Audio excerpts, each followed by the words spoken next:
Video recording. Audio recording. Time. Yes, frame it. Looking good in the neighborhood. Yeah, that's good. Can you see it from there? Mm-hmm. Okay, because I don't want to touch the laptop. Bobby hit laptop. All right. Ready? Ready. We're in it. Let's do it. So the world didn't burn down. Yet.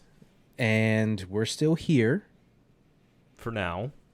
And I think we should just get right into the show. Okay. Because you never know what's going to fucking... Time's ticking. Yeah. Yeah. Somebody could kick that fucking door in. So let's get... It's a coup! Get down! So let's just get into it. We have much to discuss about last week and this current week and the state of the world. And hopefully... hopefully more fun than last week. Yeah. Let's aim for that. Yeah. Okay. Yeah. Right? Everybody? Yeah? More fun than last week. Okay. I felt like, last week was a... I went back and listened, and I was like, oh, man. It was a drag. We were in a dark place. I mean, appropriately, but... Yeah. Well, there's much to celebrate, but we can't do that until we get into these brewskis. Okay. So, Obesius, please tell the people what we're drinking tonight. So, I've never heard of this brewery or this beer. It's uncharted territory, and I'm very excited about it. I picked this baby up from Red Light.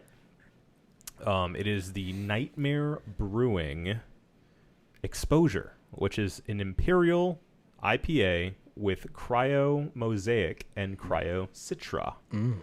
It weighs in at a hefty 10.1 ABV. Ooh. Brewed and canned by Dorchester Brewing Co., Boston, Mass. for Nightmare Brewing, and distributed by 12%. Hell yeah. And the art is strange, but it caught my eye.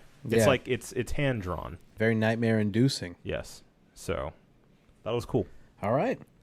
Well, See if it tastes cool. I like it. It's a night of firsts. Yes. So let's get into it.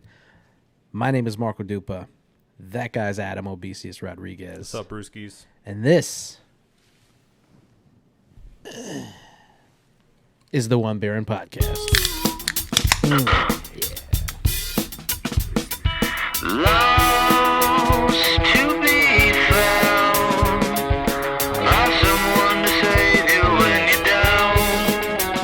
Yes, I'm bored when it's bright out. So bored when it's bright out. 4 to 5 a.m. takes me to a place where This is the One Baron Podcast. The podcast where two brews crack open a brew and we see where that run brew takes us. Like I said, I'm Marco Dupa. That's Adam Obesius Rodriguez. This is episode 287. I don't know if you noticed. I did. Got the number wrong in the last one, maybe? A little voiceover? A little bit. Little a Anthony little bit. Fantano correction? Yeah. Okay. Yeah. I tried to make it obvious. It was funny. I Okay, laughed. good, Yeah. good. Because, as I was doing it, I was looking at the files and stuff, and I'm like, did we skip an episode? Wait a What damn the minute. fuck? What'd you say, 287? Yeah, I said 287 last week. Got it. Yeah, yeah. Just thinking ahead. Yeah, being hopeful. Yeah. Being hopeful for ahead. Tomorrow. Yeah, basically. As you said, we're here. Mm-hmm. We're drinking beers. Mm-hmm. So, yeah, Yeah. can't complain about it. No, and I mean, we spent last week just really drumming up. I mean, it was a very pessimistic Yeah. view of things, which, I mean, I don't really take any of it No, back. It's no, just it was the mood at the time. And I feel like we had to get it off of our chest. Yeah. It was another one of those very special episodes where we had to go over something pressing in the news. Yeah. When we prefer talking more about like Mandalorian and stuff. Yeah. So So if you're living under a rock, you might not have heard that Joe Biden lost the election by a lot. And I heard that on Twitter. And Trump is still the president. And he's... I mean, I don't even know... If you could guess what you think he's doing right now, what do you think he's doing right now? Like, how do you think he's spending his time? Diet Coke in one hand, for sure. Phone in the other, just tweeting, all caps, stuck on. I mean, I saw essentially for the past few days now, he's been retweeting and posting a lot of things that are factually just false about, election fraud, which has been the key word since the election. Yeah. Yeah. I mean, I don't know. It's obvious when a lot of these accusations are going to court and failing. I think it's important to note there's always some fraud in every election. There's always somebody who votes twice. There's always somebody who's voting for a dead relative. Yeah. Not saying that that does not exist, at least to some degree, but to say that there's this massive push of election fraud, I think is widespread. Widespread is mass cuckoo bananas, fraud. If you want to get specific and technical. Yeah, I think that is the technical term. Cuckoo bananas. Cuckoo bananas. Yeah. So I don't know, man. I mean, I'm starting to see people stop supporting that narrative. Yeah. Because it's just becoming so abundantly clear how obvious and easily debunked a lot of these conspiracy theories are. Like, for instance, today I just saw Trump maybe like 3 or 4 hours ago retweeted a post of some woman in, I think it may have been Pennsylvania or somewhere, one of the hotly contested states, videotaping these not poll workers, but people who are retrieving the ballots from the mailboxes. I don't know what you call those people. Yeah, I don't, because they weren't mailmen, but they were ballot retrievers, election workers of some kind. Sounds like a political dog. Ballot retriever. Yeah, it's good. But yeah, so she went up to him and was basically questioning them and saying, like, why are you picking them up? Because it was the 4th, and I guess it had already been won by Biden at that point. So she's like, oh, well, they already called the state. Why are you still picking up ballots? What are they supposed to do? Just leave them there?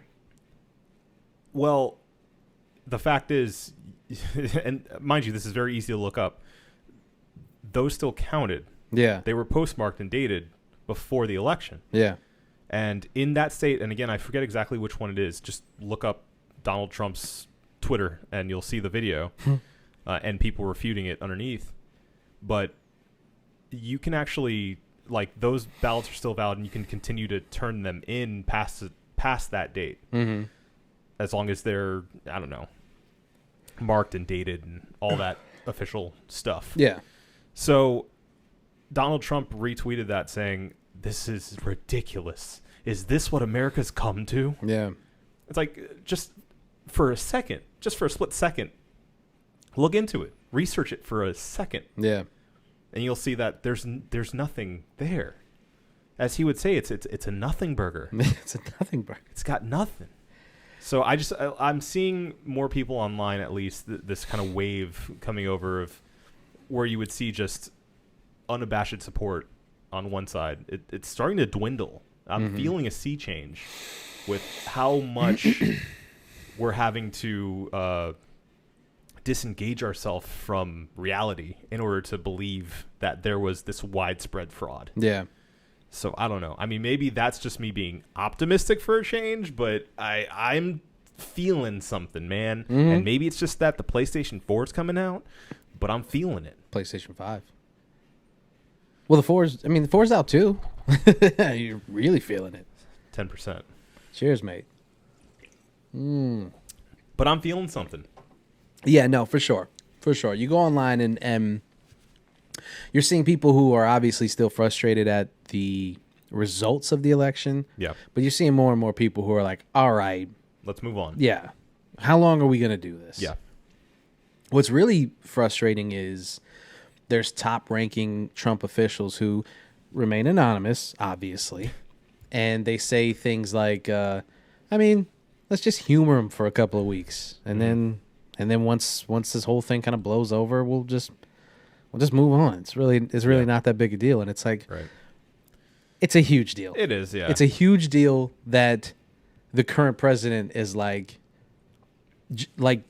he's having a complete meltdown.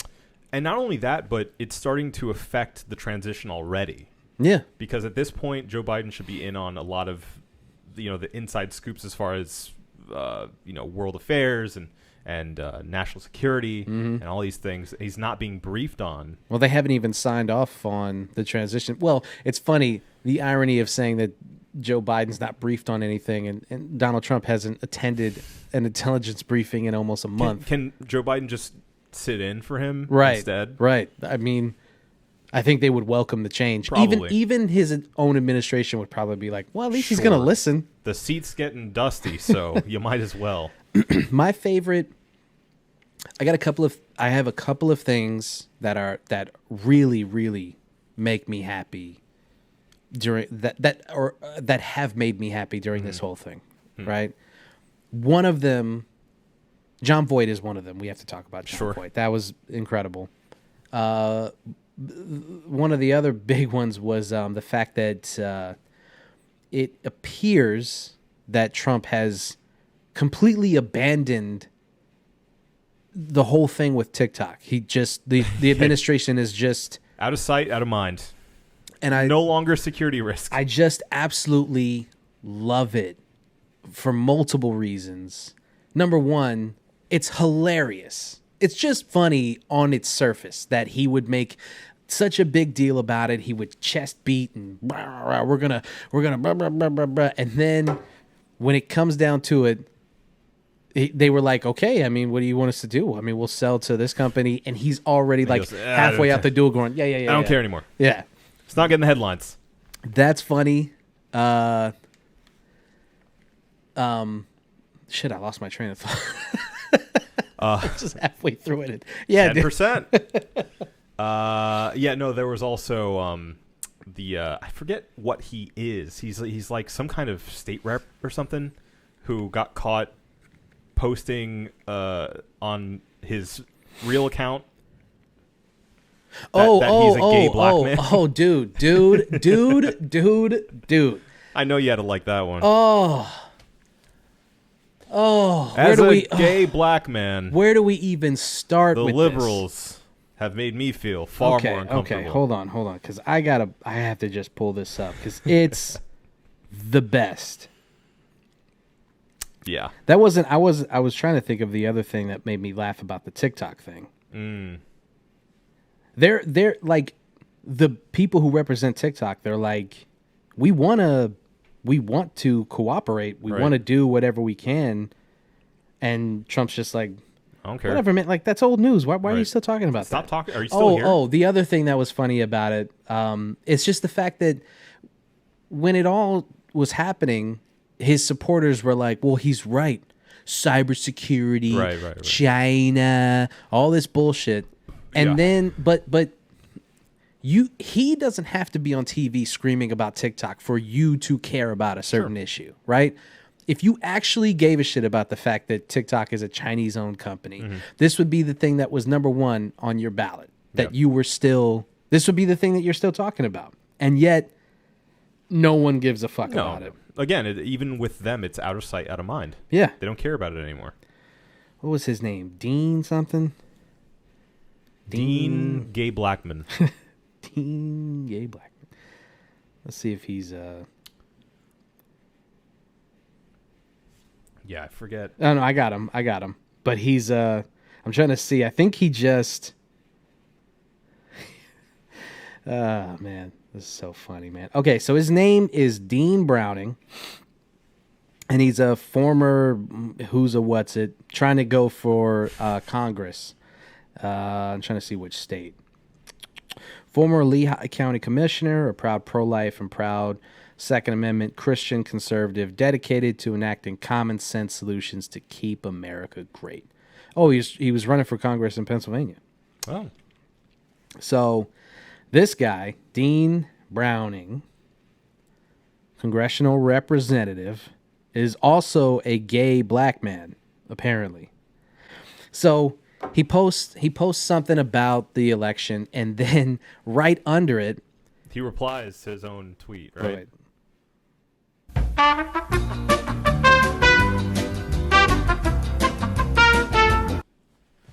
Okay.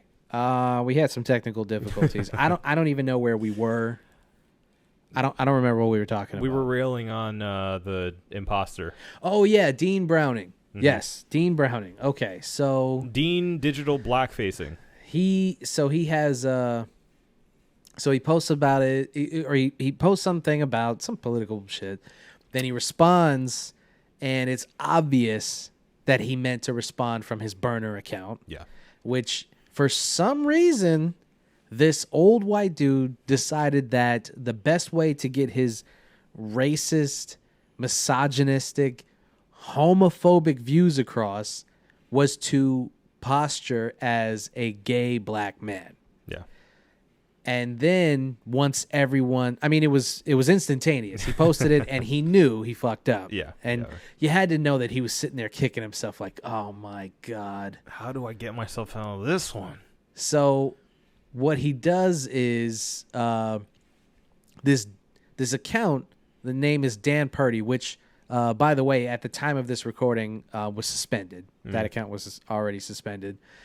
So, man, this thing is so crazy. Mm-hmm. It is the wildest fucking...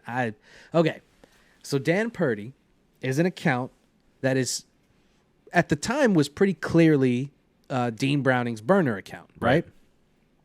Then once people immediately started roasting him to all hell for this, he claims that he was just quoting Dan Purdy, this real person. Mm-hmm. Now, at first, he didn't say who he was quoting. Right. He just said, I was quoting... A person. Yeah.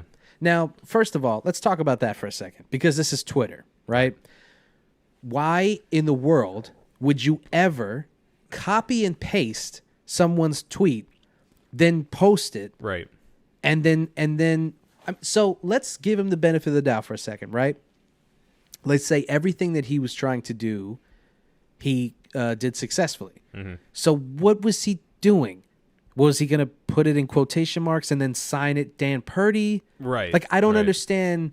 Even if you give him the benefit of the doubt, that's not how Twitter works. Well, and it makes no sense, because if that was his intent, first of all, he would have put quotation marks. He didn't do that. Right. But again, benefit of the doubt, he forgets quotation marks. Sure. He didn't address it as anyone. He just posted it. Just posted it like it was what he was saying. Right. So... And we all obviously know that that's what he did. Right. But let's just say that that's not what he did. Okay.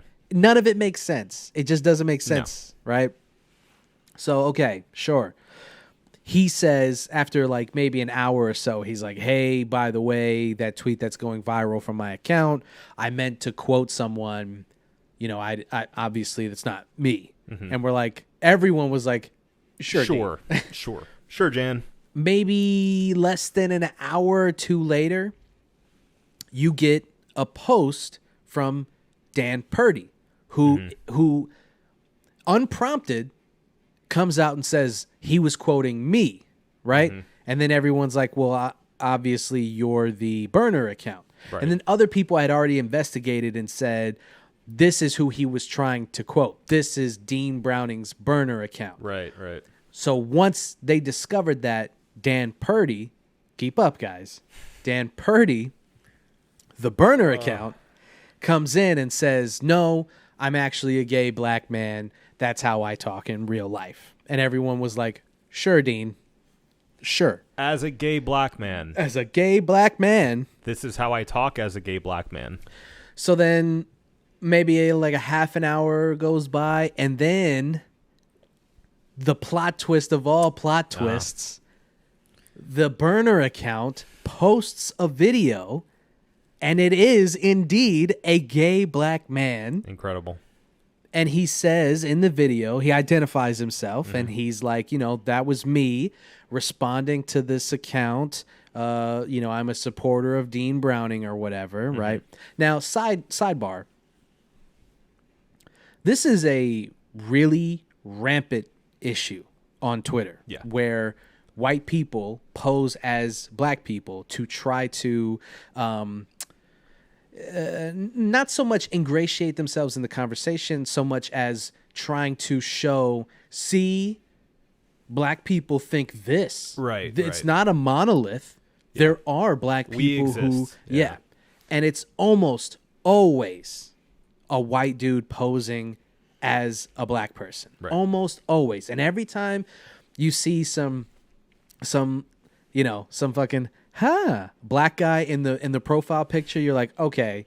And then you just do a reverse Google search, and 9 times out of 10, it's some LinkedIn black page male. Or smiling black man, happy black man, some shit like that, right? Yeah.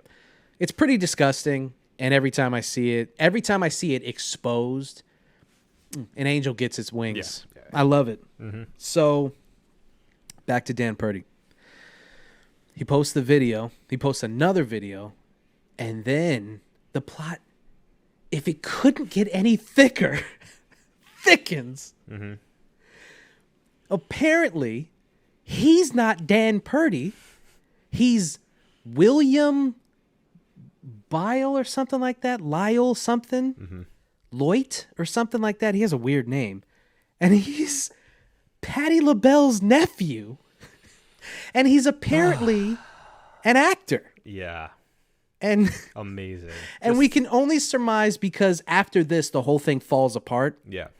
And it was like, it's like Dean was spinning plates on a bunch of sticks and it all just kind of crashed. After this, they all just kind of drop it. Yeah. You can only surmise that in a pinch, he looked for a black guy who would pose as Dan Purdy for him. Yes. And it just so happened to be this guy who is apparently an actual Trump supporter. So I guess it wasn't that hard to find him to do it. Yeah. And then have him pose as Dan Purdy. Right. And that is as far as it got. Because I went and looked at Dean Browning's page and he's just trying to forget about it. No one's letting him, but... And his response has been, I wish the left cared as much about this as they do about the voter fraud, the rampant voter fraud. Oh, I love it. Yes. Good pivot, sir. Oh, man, I love it. I love the fucking sleight of hand. Mm-hmm. Like, dude, no. We're not letting you off the hook on this one. Not that easy, sir. You did something completely insane. Completely insane. I love the contradiction of these Christian Bible thumping. I am just this Puritan of all that's good in America. And trying to expose the rampant lies of the left and the dirt under their fingernails. And they're the most hypocritical people that exist. And it feels so good to see them exposed and shrivel in the light. Love it. It's beautiful. Love it. It's beautiful. That's so good.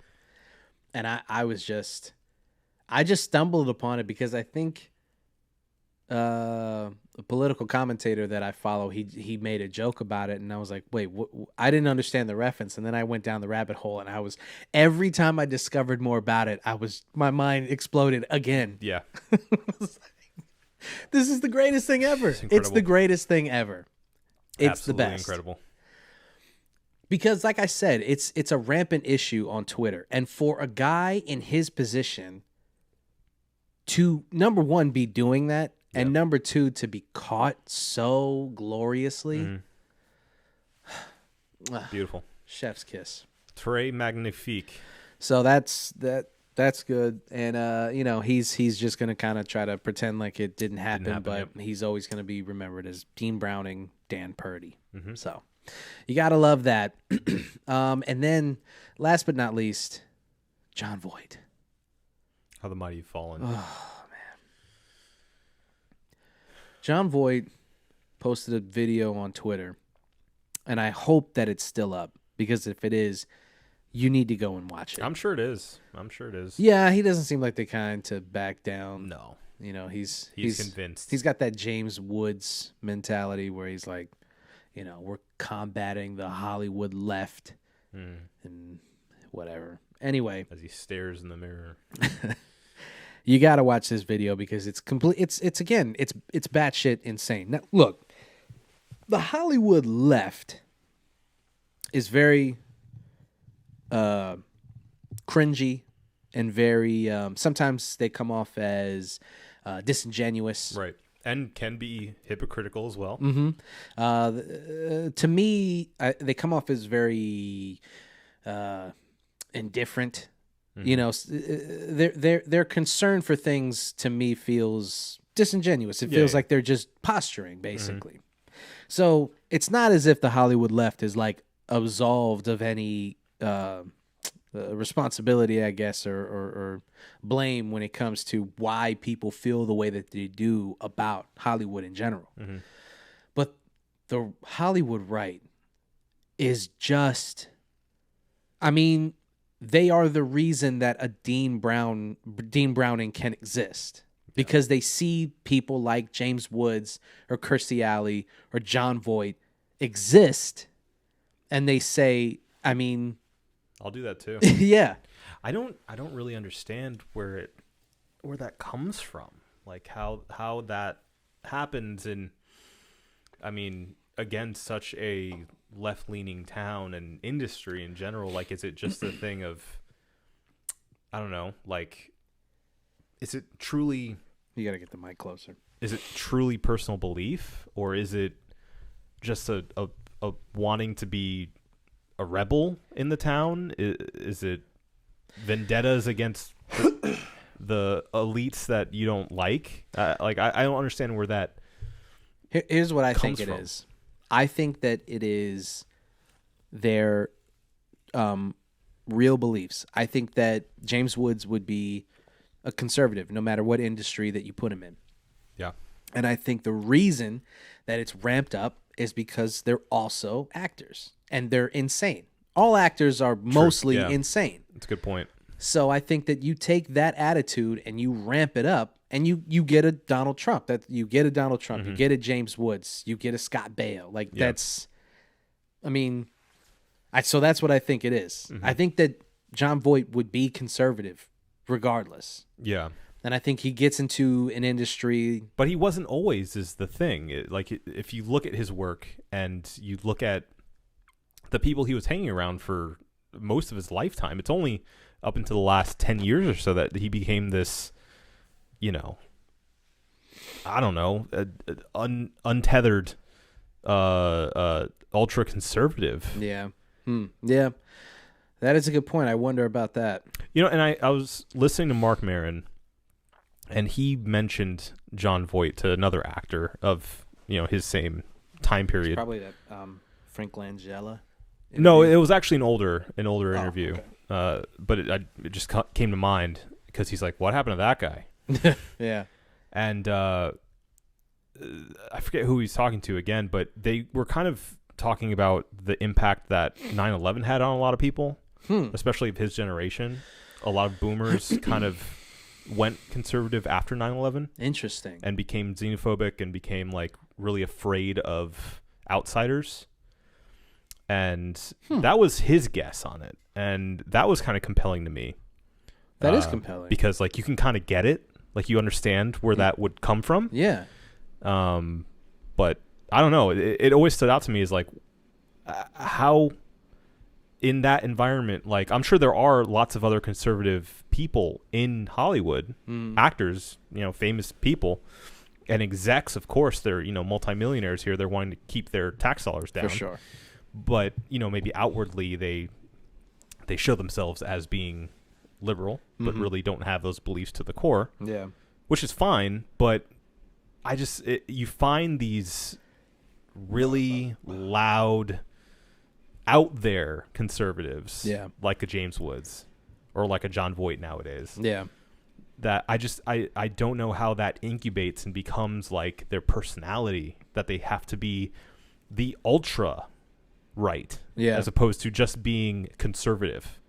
You know, Yeah. like it's that amped up, which maybe has something to do with what you were saying with them, that just being their, I don't know, they're in their blood as an actor, as a performer. Yeah. That's just going to be their They gotta ham it disposition, up. period. Yeah. So, I mean, know.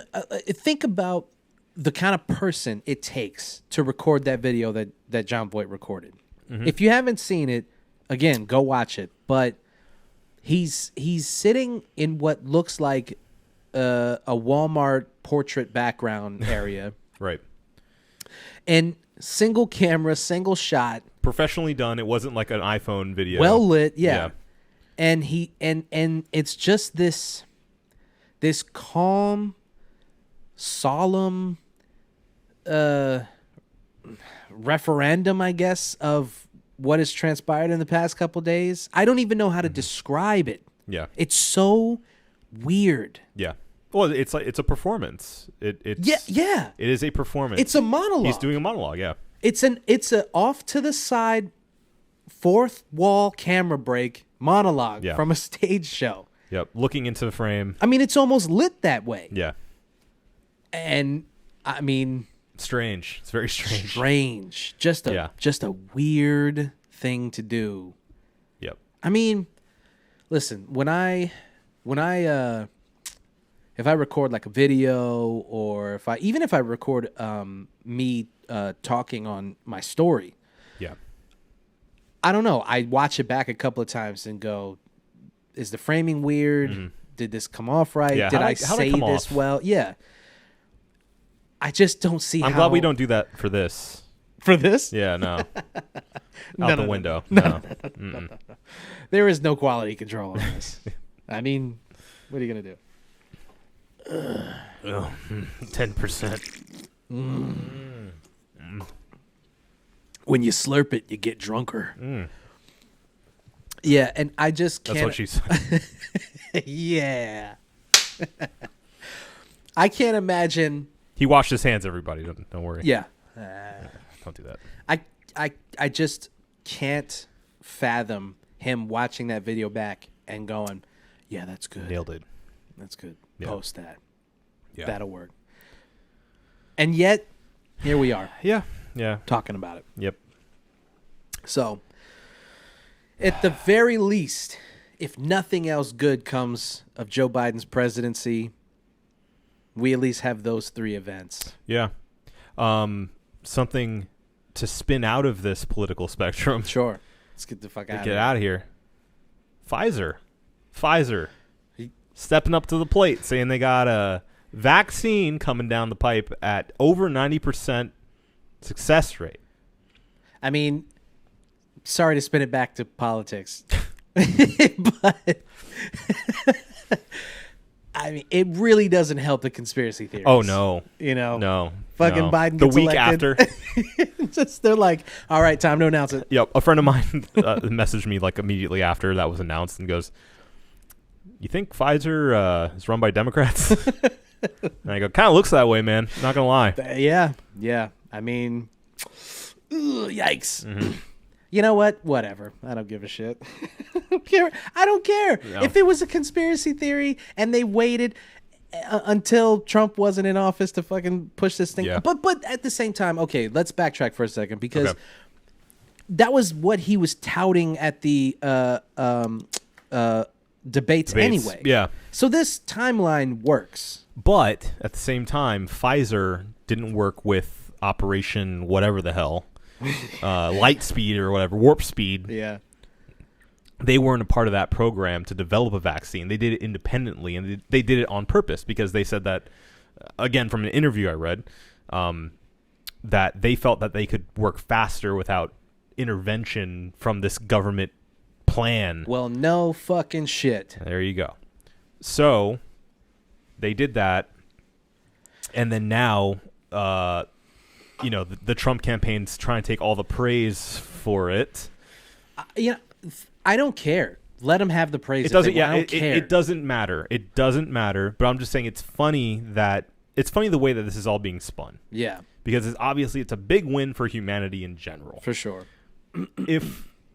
here's the thing, if Pfizer was holding this news back and that affected when the vaccine's going to actually be out to the public, that's awful. Yeah, they're evil. People have died in that span of time that could have been saved because you're making a political call here. Yeah. Not good. But if it had nothing impacted that, and Trump wants to take credit for it, Biden wants to take credit for it, it doesn't matter as long as we get the vaccine. Yeah. And get it. So I'm fine. Whatever you guys want to do with it in the political spectrum, go for it. Yeah, whatever. Just give it to people. Yeah. Dude, I mean, it comes out that they didn't want to work with the Trump administration's task force on this thing, right? And look where they are. 90% effective so far. Look where that task force is. Basically disbanded. Yeah. Ben Carson, who is a doctor, Dr. Ben Carson, Yes. who was on the task force, is positive for coronavirus. Yeah. And it's not because he was working with patients, I'll tell you that much. Yeah.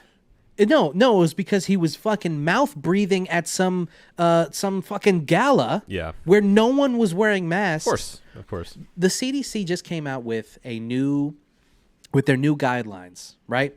And have you seen this yet? It's brand new. No. It was like yesterday or today. I have not. They're saying that they're basically now saying that not only are masks effective at preventing you from spreading the virus, they're now saying that they're pretty effective at you not getting it. Because remember, they're just lying now. They're just like, whatever you need to hear to wear a mask, just fucking that's what do it does. Just do it, right? It makes your wiener bigger. Did you know that? Did you know that? Because it does. Just wear the mask. Try it. Wear it on your dick and your mouth. Why not? So, not only that, but they estimated that if even there was a 15% increase in mask wearing, it would save us literally trillions of dollars in lost revenue. Yeah. Because it would stop lockdowns, it would stop curfews. Right. 15% increase. Yeah. That's all we would need to save trillions of dollars. Yeah. And yet it's the people who claim to care about the economy, who don't want to be taxed. I want to get back to work, all this bullshit. Yeah. And they're the ones who we have to fucking force a mask over their face. It's because it's bad optics, because their entire thing is freedom. I want my freedom to not wear a mask. Yeah. If you want that freedom, that comes with a sacrifice. And that sacrifice is that we're going to be in lockdown longer and more often. Yeah. You got to understand that. If that's what you still want to do, even though you know you may be out of a job come January, hey, go for it. But you got to understand that's what you're weighing out here. You can't have it both ways, man. And I don't get how people don't understand that. But yeah, they're under this assumption that like you can just go, well, I don't want to do that, so everything's supposed to work around what I believe. It's tyranny, or it's not that big of a deal. Okay. How quickly are you taking the vaccine? That was going to be my question to you. Are we talking first day drop? We're looking for the pre-order like the PS5? Is that what we're doing? First day drop. Is there a bundle? Can you get the flu vaccine at the same time? Right. Can I pre-order my vaccine and have it delivered to the house? Are there any add-ons, Do DLC? I even have to go? Yeah. Can I get a polio DLC? Right. Just load it up. Yeah. Day one DLC where you just get all of the vaccines. Vitamin B, leave feeling great. I'll even pay microtransactions. Why not? I'll pay for loot boxes to keep more vaccines as they come in.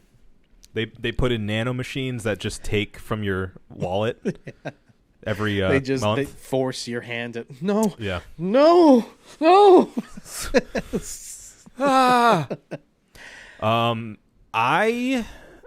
I mean, I'll be there day one. I don't care. I don't care. Yeah. I don't care. I don't care. If it goes through all the trials and I do my due diligence to, research and see how effective it is and how safe it is and what any side effects are, sign me up. Yeah. Sign me up. Yeah. I mean, I haven't even I didn't even get the flu shot. When was the last time you got a flu shot? Just in general or like just this year? Just in general. Oh, okay. I haven't got it in a while. I got last season's flu shot. I haven't gotten this season's yet just because I don't know. Haven't taken the time to do it. But I don't know. I don't get the flu that often, but I do obviously get sick. It's well documented even on this show. yes. I will say I haven't gotten sick in a while, knock on wood. Corkboard. Except for that one time you got COVID-19. Yeah, well, we're talking relative terms here, okay? Okay. Before the pandemic. Before the COVID. I would get sick pretty often. Yeah. It was like every 3 to 6 months. Yeah. I was dealing with something. Ironically, you haven't really had like a head cold in a while, it seems. No. Yeah. Yeah, no, it's weird. You'd get that every like 3 months or so. Mm-hmm. And I haven't. I mean, honestly, dude, I don't remember who I was talking to, but I think it was my coworker. But I was like, yo, even when the pandemic is over, I don't know if I'm going to go to the like grocery store and stuff without a mask on. Yeah. I kind of feel like I don't think many people will. the kind of precautions that people have taken and the kind of precautions that I've taken personally have really, like, I just feel more comfortable. Like, Yeah. I have the where are my keys? They're over there somewhere. The little ring thing. Yeah, I have that thing, and I use it religiously. I use it all the time. Yeah. Anytime I'm in a public place, that's why I use to open the doors. I'm not touching Press doorknobs. the keypads with the thing. Mm-hmm. It works wonders. Mm-hmm. As soon as even if I didn't touch anything, I still get in the car, throw some hand sandy on Yep. there. I mean, Peace of mind. washing hands constantly. I mean, I always would wash my hands whenever I use the bathroom and whatnot, or right before I ate or anything like that. But there's just little things that you just kind of forget to do. Like, I'm a very fucking handsy person. I touch my face and shit, and I rub my eyes all the time and all that shit. I don't know. I guess you call them tics or whatever. You shouldn't call yourself a handsy person. I'm handsy. Okay. I like smart people. 10%. You know what I'm saying? Okay. I'm just saying, I like I said, I'm rubbing my beard and stuff, and I'm messing with my nose. I've had to work on that tick in public, where I'm used to just doing these. Yeah. Rubbing my beard. Just for no reason. Yeah, you just 'cause touch your there. face a lot. Because there. And like I said, I rub my eyes a lot for no reason. I mean, just Yeah. and it's all shit where it's like, I mean, I pick at my lips. My lips get dry, and Yeah. I'll pick at them. And I'd occasionally do the nail bite. Yeah. From time to time, that's gone. I don't do that anymore. No. I don't. If I get something in my teeth, I'll just like fucking the finger pick. just go right in there. Finger Yeah. pick, yep. Yeah, there's so many things that we used to do that were filthy. Fucking disgusting, man. Yeah. Disgusting. Can just think about this for a second, because I was thinking about it the other day, and I was like, I mean, there's no wonder I would get sick all the time. You just go up, grab a doorknob. Let's say you go into Wawa, right? You go in, grab the doorknob, grab a bag of chips, get your sandwich while you're waiting in like the long ass line. I'm kind of a savage like this. I fucking pop the bag Eat a couple open. chips. Yeah, because I Yeah. know I'm about to pay for it. Whatever, Right. whatever. Just start snacking on some Yep. chips. I've already touched like 3 or 4 different surfaces. Yep. Now I've touched the food, put it into my mouth. Wait, and at Wawa, touchpads too. By the way. Touchpads. The touch Exactly. screen. So, and they're not wiping those down after every use. No. Yeah, if at all. Right. Let's say you got gas. You're putting your hand on the pump. Dude. You're hitting the thing. Forget The about keypad. it. Yeah. And then all of that, and then let's say I'm waiting for my sandwich and I get chips in my teeth, finger directly yep. into the mouth and Yep. just Yep. I mean, You got dude, it. You got an itch on your eye. You're gonna rub it. exactly. I Yep. mean, there is, when I think about it critically, I'm like, I should be dead. Yeah. I should be dead right You should have had botulism for 10 years now. I mean, I sit here and I'll make fun of myself. I'll shit on myself and be like, immune system is shot and all this stuff. It's like, no, dude, it's working overtime. It's inside you going, we're trying. And I thought that Stop it. I look at other people and I'm like, they're fucking disgusting. I Yeah. see people biting their nails and shit. And I'm like, you fucking filthy animal. Yeah. And all the shit that I used to do to turn around and be like, get your hands out of your face. Right. Get your finger out of your nose. What are you doing? And then I'm sitting here, like, just, yeah. It's all relative. I know, man. Yeah. So day one, yeah, I mean, if as long as they're like it's completely safe, and somebody was like, you know, obviously the conspiracy theories are starting about like, oh, they're gonna put a chip in the vaccine and all this stuff. It's Sure. like, Yeah. It's the apocalypse thing where everyone gets the sign of the devil in them. yeah, dude, think about what that would actually mean. Like, first of all, they would have to admit that nanomachines are a thing, and they've been a thing for years, to have developed a technology that is advanced enough to put it in a vaccine and then have it live in your bloodstream, right? Your butt stream? Your bloodstream. Yeah. The shot goes right into your ass. Oof. I'd still take it. I'm sure you would. Yeah, I would. Okay, let's say it's not that advanced and it's just a chip, as morons will say. Right. Your body would reject it immediately. Wherever they injected it, it would just be sitting there on the surface of it. I mean, There's no logic here. it's Come on. not even worth doing this, right? And mind you, if they're going to give you a vaccine, it's going to be in a hypodermic needle, right? Right. It's not going to be in a chip implanter, which, you know, experimentally they've put into people before. It's not that. Like, that's when we get a vaccine with, right? It's a needle. Yeah. That's it. Right. They're not going to... There's no technology that small. Nanomachines, dude. Okay. And then, Bill Gates, yeah. look into it. And then the cherry on top is the people who say this on Twitter, on their iPhones, with their face in their profile picture, Right. on Facebook, Yeah. on Instagram. I mean, dude, it's so funny to see like some chick say it, and then you go to her Instagram, and it's 1,000, like 1,000 pictures of her face, and it's like, And she's on TikTok. yeah, and it's like, dog, do you understand? You have given them perfect facial mapping. You're not Neo, ma'am. Right. What do you think? Do you really think that they need to put... And, I mean, I know that we sound like fucking sheeple right now, just sitting here like defending the government and shit. It's not even... We're not defending the government, because that would imply that the government was organized enough and smart enough To conspire. to do something like this. It's not the government. It's not the government. It is corporations that are taking all of this data, that are Right. tracking you, that are Right. tracking your online activities. It's the corporations, it's the private companies that then sell that data to the government Right. and to other entities. And believe me, you are already doing enough that they don't need to microchip you. No. There's- No, you have a macro chip Oh, Jesus right Christ. here. Fucking no. That's what you got right there. Yeah. Okay. Yeah.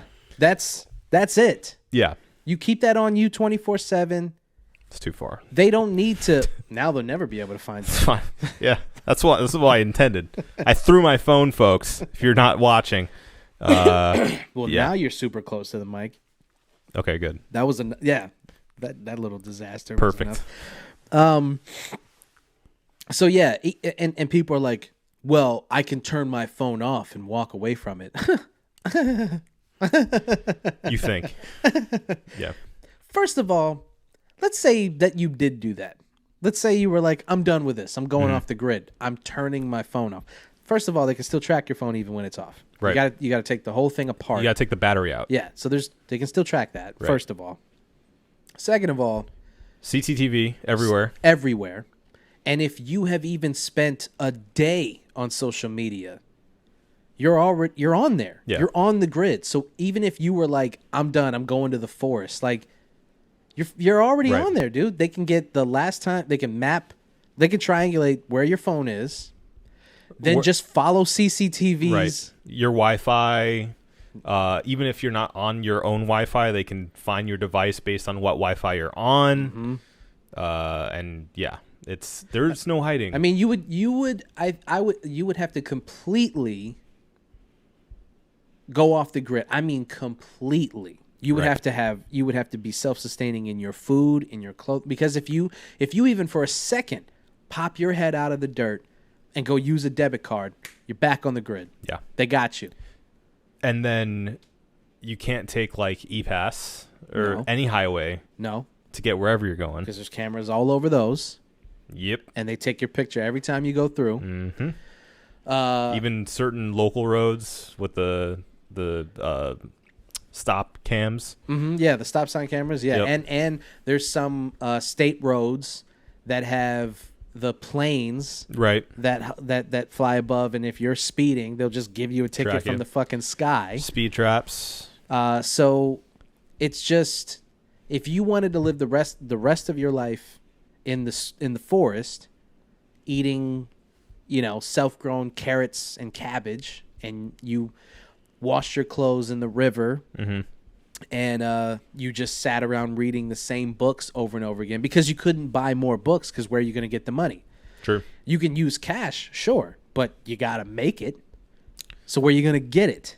If Yeah. you get a job, they got your social security number and your ID. License plate. So you're back on the Driver's grid. license. So what are you going to do? We are, and I'm not, and again, I'm not saying any of this to defend the state that we're in. It's just the reality of it. Exactly. It's like, so if there is a chip in the fucking thing, it's like, I mean, still, it would still obviously make me super uncomfortable. Yeah. I wouldn't do it if I knew that there was a chip in it. But they don't need the chip. But they Is- don't need yeah. the chip, is the point. Right. They're good. Yeah. They'll get you. Yeah. I mean, they're catching people doing murders fucking 60 years ago. Doing the murders. Doing murders from DNA that they just held on to, and they were like fucking James Cameron going, I hope the technology gets better and then I'll do this. You know what I'm saying? The tech will catch up to this crime at some point. And it does. It does. It worked. Every time it does. It worked. Yeah. So, It worked. yeah, if you think for a second that you're smarter than these people who are, people every day you hear the same thing where people go, I was talking about getting glasses, and then all of a sudden I've got glasses advertisements all over my devices. So it's almost like everything's linked to Google. It's weird. and you think that you're just gonna go off the grid? Yeah, no. I'm sorry. I'm sorry. Maybe I've been drinking, but I think that's gonna be a little difficult. Yeah. I don't know. It's just conspiracy theories. I've said it before. I love conspiracy theories. They're so much fun to think about. But when you talk to people who are like dead set on, dude, you would take the vaccine. You don't know what they're putting in that shit. Now, obviously, there is a basis in history for a healthy distrust of the government and a healthy distrust of medical professionals, especially when it comes to black and brown people, when it comes to vaccines, when it comes to advice that they give to black and brown people. So obviously that is something that, I take that pretty seriously. Yeah, we've been guinea pigs for, more than a few years in the U.S. So if you're coming to the table with that conversation, that's a different conversation. Yeah. And I get that one. But if you're just straight up like, hell, they're gonna be able to know what I'm thinking, man. They know what you're thinking already. They know what this podcast was about before we even put it out. It's true. They know what beer I bought. Mm-hmm. They know where I got it from. Mm-hmm. They know that I love it. Mm-hmm. I mean, yeah, right? I accidentally finished my can. I was still about right there. Good for you. Yeah. Good for you. Why don't you relax? I'm trying to, but it's just very tasty. Anywho. All right. Well, what else we got? There's still a lot of political talk. I know. Only because we had to, you know? Yeah. I consider it a little bit of a follow-up to our last conversation because even by the time that we got to posting it, it was outdated. Yeah. Based on everything that's going on. And I think, you guys have heard enough about Joe Biden and Kamala winning and how awesome it is and celebrate good times come or whatever. Okay, so we're not gonna fucking do that. Yeah, no. Not to say that I'm bummed about it because it was awesome. Yeah. Okay, with the new consoles coming out, let's go into some video game talk. Let's do it. Xbox Series X and Series S are out now, and the PlayStation 5 is coming out when we're recording this tomorrow, which is Thursday, the 5th? 5th? 15th? Bro, it's the 12th. I was thinking it was going to be the weekend when it came out. Gotcha. Anyway, 12th. Tomorrow's the 12th? Okay. There's no I know, dude. There's no I know. dates in quarantine. I'm sorry. It's all running together. 12th. This is coming out the 12th. Yeah. There's already people selling them for double their worth. Yeah. My coworker was I overheard them talking about it, and she was like, "Yes, I saw one for like $800." And I scooted my chair out so fast, and I'm like, "You better not buy anything for $800. Do not do that." And she's like, "I wasn't," and I was like, "Bullshit! I just heard you." Yeah.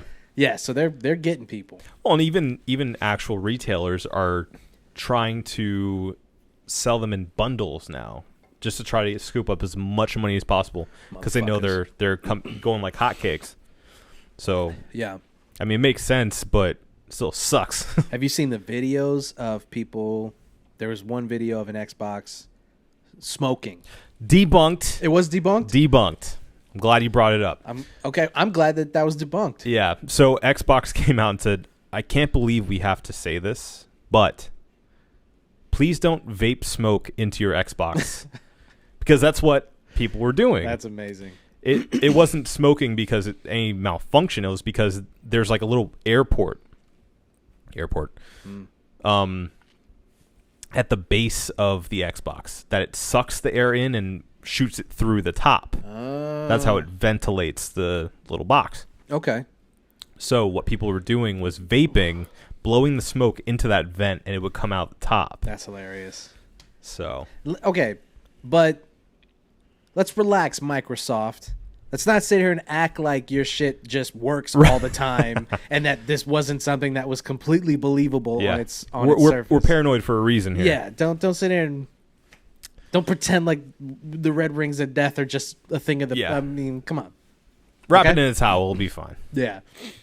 Did you see some big name reviewer, ACG, I don't know, some guy who's apparently like a big video game reviewer, unboxer of consoles and whatnot. He had a PlayStation that he was supposed to review, and it died on him. Wow. Just completely died on him. Oh, no. And this one was like legit. This was from him and from Sony. That like, yeah, he I guess early adopters who have the PlayStation, they're getting like network failures and login issues. And he had a complete failure of the console. Bricked. So, yeah. Which, okay. It's not good press. Yeah. Admittedly. It's bound to happen, though. Yeah. It is what it is. Here's the thing. We've talked about this before about our units, right? My PlayStation is the first and only PlayStation that I've ever owned. I got it, and I never had to replace it. I mean, I've dropped this thing. I've kicked it. I've screamed at it. I've taken it apart. Your first PlayStation 4. Yes, sorry. Okay. Yeah. Well, I mean, if you want to get technical, I still have the same PlayStation 2 that I've had, and it still works. Nice. But yes, my PlayStation is a first gen, and it works perfectly fine. except for a couple of little hiccups, but Right. enough that it's still playable, Yeah. right? I have a friend who he's had to replace his PlayStation 6 times, It sucks. just over and over again. Bad luck. So it's like, I mean, they're mass produced in some factory. There's gonna be hiccups. I mean, Yeah. I was just at my job. A little bit about my job. There's a window coverings. It's a wholesale company, sells window coverings, right? Whatever. They have these motors in the shades, the roll-up shades that we have. They're motorized. You take a remote and just press it up, and it's pretty fucking pimp, actually. And they cost as much. So I'm going through and I'm hooking some of them up, and like every, I don't know, fourth motor is bad. Yeah. It just is what it is. Right. That's just It happens. technology. Yeah. So still, though, it's not good press. No, Doesn't help. definitely not. They should have checked and triple checked the 100 or so that were going out to press. Yeah, if you're gonna get a review copy, you would think that they would have already made sure that this thing was gonna go off without a hitch. But Very I think important. it's network issues though. If I'm not mistaken, I didn't read all of the details. This is the One Baron podcast, Of course not. so I don't know. Yeah, it's pretty fucking exciting though. Yeah. You know, I can't wait to see. I mean, the people are already showing like different clips of NBA 2K21. So we're starting to see that like actually being played, and not just this is what the next gen is going to look like, but actually seeing people go, dude, this shit looks incredible. So And a lot of side-by-side comparisons for performance between Xbox and PlayStation and PC and stuff. So that's cool. Yeah. Honestly, I'm trying to not think about it so much because I know the chances of me getting one this year are pretty slim. So I don't want to get too excited. I'm excited for it. I really want it. But I just know the numbers are against me right now. So yeah, I'm not really sweating it too much right now, just because I know, same as you, that it's probably not in the cards for another couple of months. Yeah. And the other thing is, like, I've still got plenty of games that I need to play. yes. So whatever. I mean, I just got something. What was it? Oh no, I got Valhalla for you. Yeah, I keep reading reviews about it, and I'm like, I should keep that copy. I kind of want that. Should probably keep that. You got yourself one. Yeah, I know. Yeah. Yeah. The new Assassin's Creed's getting pretty good reviews. Yeah, I mean, people they're eating it up right now. Now, hey, so when was the last one you played? Odyssey? Yes. I haven't played since Black Flag. No, that was the last one that I owned. But I played what was the one in France? Oh. I played that one. Okay. Yeah, that was right after Black Flag. Are they still doing the Animus? Yeah. Yeah. That's still a thing, but it's not like they went away from that storyline, like dealing with a specific character within that a long time ago. Yeah. I think that ended with like the Ezio trilogy. Yeah. Or just thereafter. Well, in Black Flag, when you're in present day, it's first person, and you just walk around the lab. That's when it started. You can pick up little pieces here and there on Easter eggs that have to do with the story of Desmond, I think his name was. Yeah, Desmond Miles. Yeah. But that story's basically ended, and it's just gone into, like, we know the world and we know the technology behind it. Let's just focus on the historical elements of it, and we'll throw in that outside stuff occasionally. I'm a little disappointed by that. Yeah. I thought the thing that made it that much more unique was that aspect of the game. Because I mean, there's period pieces are run of the mill. Now, obviously, Assassin's Creed is unique in its own rights in the way that the game is played, and the way that the story unfolds, and all that jazz.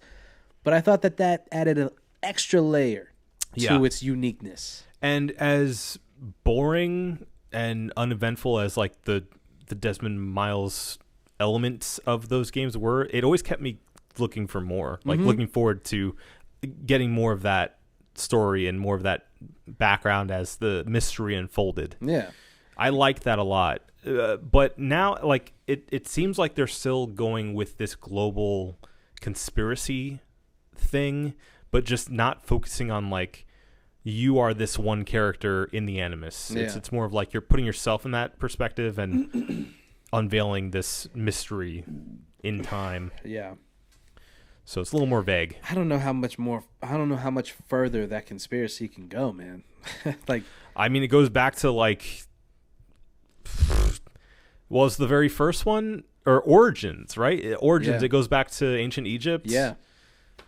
I think that's as far back as they I was went. about to say, I don't know how much further you can go back than that. Yeah, so it goes back to ancient Egypt. But yeah, I mean, I don't know. It's still interesting, and it's not like at its core, Assassin's Creed's always been about not only that mystery, but more of like the gameplay loop, and it just being fun to play around in more than anything.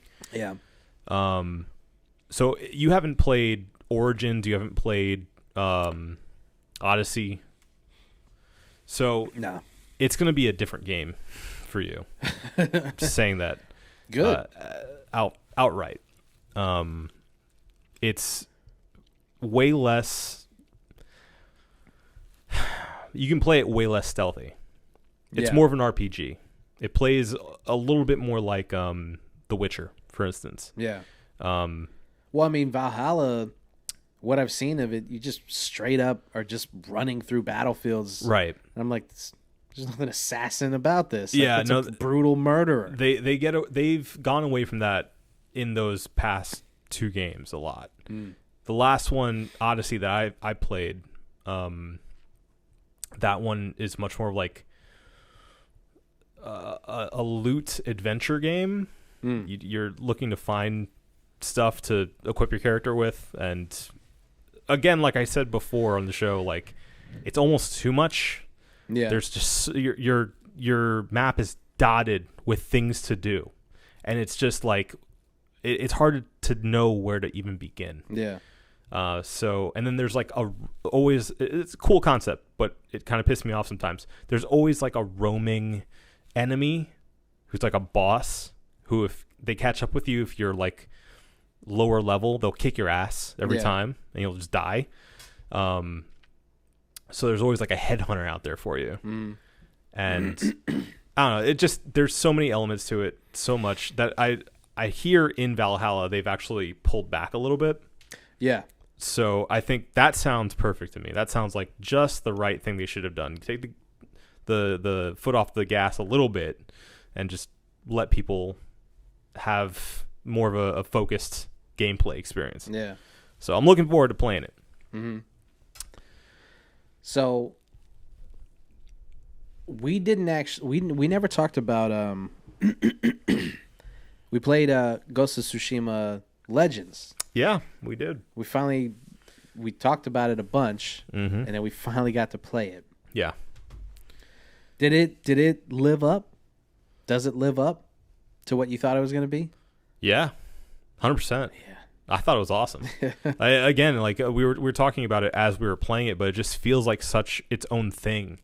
It's so well crafted. It feels like they could have sold this for more money. Yeah. I could easily see it being like a $30 expansion of like, here's the multiplayer pass or whatever. But they didn't go that route, which is awesome.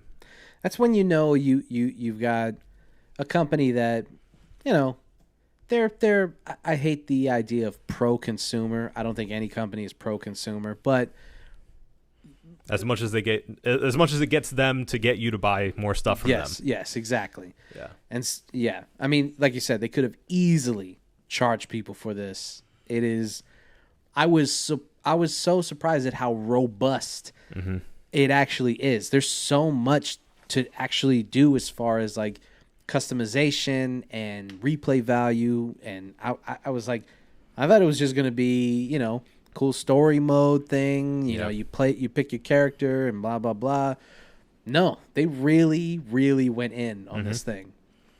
So, yeah, I mean, if you have Ghost of Tsushima and you were wondering about it but didn't have anybody to play with, first of all, loser. Second of all, it's awesome. Yeah. I would definitely pick it up. And you can even play it like on your own.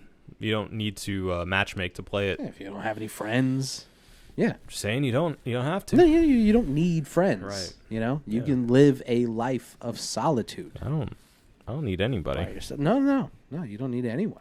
Yeah. You keep telling yourself that. All right. And that's the life you're gonna live? Yeah. By yourself? Mm-hmm. Nobody around? No. You sure about that? Okay.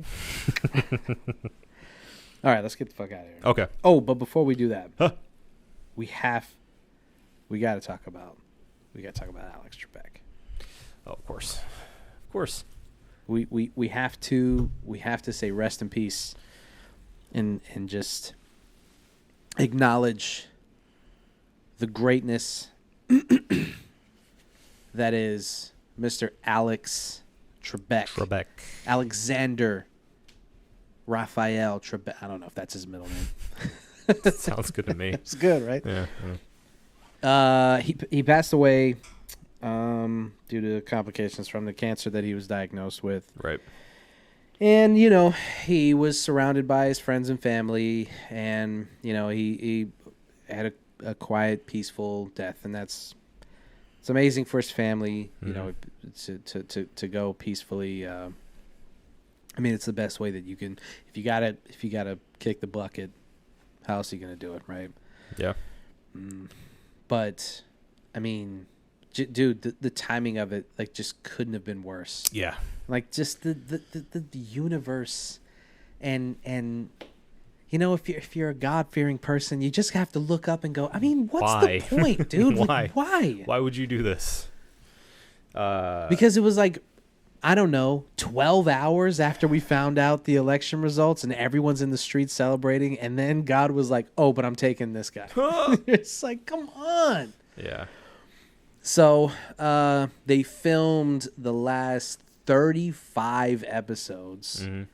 I thought was insane when I found out he filmed that many episodes. Yep. They ended filming just 2 weeks before he died. Insane. He only got to take 2 weeks off before he died. Well, got to. I mean, he probably chose that. I'm sure, but I'm just saying. I couldn't imagine them going, just cracking the keep whip going. on him. We got another one in the form of a question, please. Yeah, no, I just mean that in, like, perspective. Like, just think about that work ethic of, like, he kept going. Yeah. And didn't take a break. And the only break he got before he died was just 2 weeks. Yeah. 2 weeks. That's all he got. Yeah. That's how, like, dedicated he was to his job. And And he just doing pushed it. through. I Yep. mean, if you're our age, he's the only Jeopardy host that we know. He did it for 3 decades, so like literally, Yeah. he's the only. They go hand in hand. It's his show. Yep. I mean, only when you're older do you find out. You know, it's the same thing as like Mr. Rogers. When you watch it as a kid, you're like, this is a pleasant, peaceful man who kind of represents everything that's good. Same thing as like a Bill Nye. You watch him and you just go, this is positivity personified. Yeah. And it's the same thing with Alex Trebek. You just, you know, we're adults now, and we can kind of look back on all these clips, and we can just kind of see, and even present day clips, just like just the warmness and the kindness that exuded from him. And here's the thing. Here's what really struck me, and then that's my piece on it. That clip of the producer who was talking about the show. And the guy who was like in the empty Jeopardy studio was like, you know, he filmed the last 35 announcing episodes, his blah, blah. death. And So watch that clip and watch how emotional that guy is. Mm-hmm. This is just some fucking suit, you know? Yeah. He's some guy who could have gone out there and been like, Alex Trebek was a Has man of many faces. Sadly passed away. Yeah. And yet... We will persist. Exactly. And you know, he could have said all the right things and it would have come across like, yeah, whatever. Mm-hmm. But this guy can barely keep it together. Yeah. If that doesn't show you that even behind the scenes, he was that same dude. Mm-hmm. I mean, and that's the kind of shit that I look for. Yeah. Is seeing the people who have no reason to be emotional, have no reason to defend him, have no reason to, you know, go out there and be like, you know, this is the kind of person that he is. It just is what it is. Right. And that shit is beautiful. Yeah. So. I agree. Hear, hear. So rest in peace, Mr. Trebek. We'll watch those 35 Actually, I'm not going to watch those episodes. I'm not going to sit here and lie. I'm just not going to watch them. I don't know where to catch them. I don't even know what channel Jeopardy's on. I think it's like CBS or something. ABC, Dog, maybe? I couldn't even guess. I have no idea what channel Jeopardy comes on. I just rewatch a lot of them on Netflix. Yeah, I'll catch like the clips and stuff, but Yeah. I don't know what channel it's In my on. experience, shows like Jeopardy and The Price is Right just exist. Mm-hmm. You catch them when you're supposed to. Mm-hmm. And that's how I like to live my life. Beautiful, man. Yeah. Beautiful sentiment. All right. Let's review these beers and get the fuck out of here. Let's do it. So, I honestly have... You just have to redo it. Okay. I know I do it in the This end. is the Nightmare Brewing Exposure Imperial India Pale Ale with Cryo Mosaic and Cryo Citra. It is a 10.1% ABV, 1 pint, brewed and canned by Dorchester Brewing Co., Boston, Massachusetts, for Nightmare Brewing, distributed by 12%. Now that I'm looking at this art a little closer, it's Mm-hmm. like it's really creepy, actually. It's just like these sketches from someone's like fucked up imagination. Yeah. But shout out to this brewery though, and whoever made this label, Yeah. this can art. Art. What did you think, sir? I loved it. Not a nightmare. No, not on the taste buds. A sweet dream, baby. One last drop. Let's get that last little bit. Yeah, I mean, as you would expect for an Imperial, it's got a lot of like warmth and sweetness to it. Like Alex Trebek. Of course. It's full of flavor, very full-bodied, I would say. Still has that IPA little nip to it, but again, I know we've said this for the past few beers that have been higher ABV. I don't know if technology's just gotten better with brewing or if these people are just figuring it out, but it doesn't taste that strong. No. It doesn't have that signature like alcohol kick to it. And that's what makes it dangerous. Mm-hmm. Do it. It's a 5 for me. Do it. It's a 5. 5? It's a 5. 5.5. There you go. That's what I wanted to hear. That's what I wanted to hear. Because I say that because, again, like I always try to leave a little wiggle room for something that truly exceeds my expectations for a 6, right? Mm-hmm. Very rare. Mm-hmm. I give it a 5.5 because I truly can't think of anything off the top of my head that they could have done better to make this better. So it gets full credit. It gets a 5.5. It doesn't go above and beyond to that 6 because my hair's not on fire right now. But otherwise, fantastic job, Nightmare Brewing. Honestly, going back and looking at the reviews, I don't know if you've ever given anything a 6. I think I gave the Delirium Tremens a 6. Well, yeah, I think that's the only one. It's marked as my favorite beer of all time. Yeah, so that would get a 6. Yeah. I think that's one of your only 6s. I think one of my only 6s was the left hand Nitro Milk Stout. It's been so long. I know. We should have like an all-star week or an all-star month where we go through the highest rated ones. See if they keep up. Yeah. Yeah. Okay. This will be in there because I'm giving it a 5.5 also. I was bordering on a 6 with this one. Here's the thing. Here's the deal, man. As critics of a beer, as people who write reviews, God, giving something a perfect score, you really kind of say, this is the bar. Right. And you need to exceed this. Mm-hmm.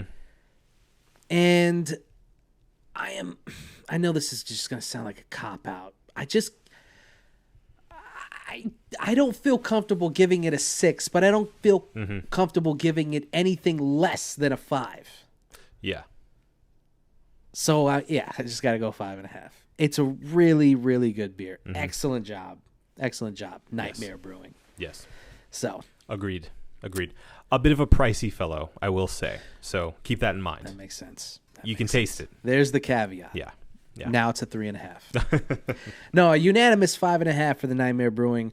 You think we got it? I'm sure we got it. Then let's get the fuck out of here. My name is Marco Dupa. That guy right there is Adam Obesius Rodriguez. R.I.P. Alex Trebek. This has been the One Baron Podcast. I really did that in a weird order, and it kind of threw off my rhythm. It's fine.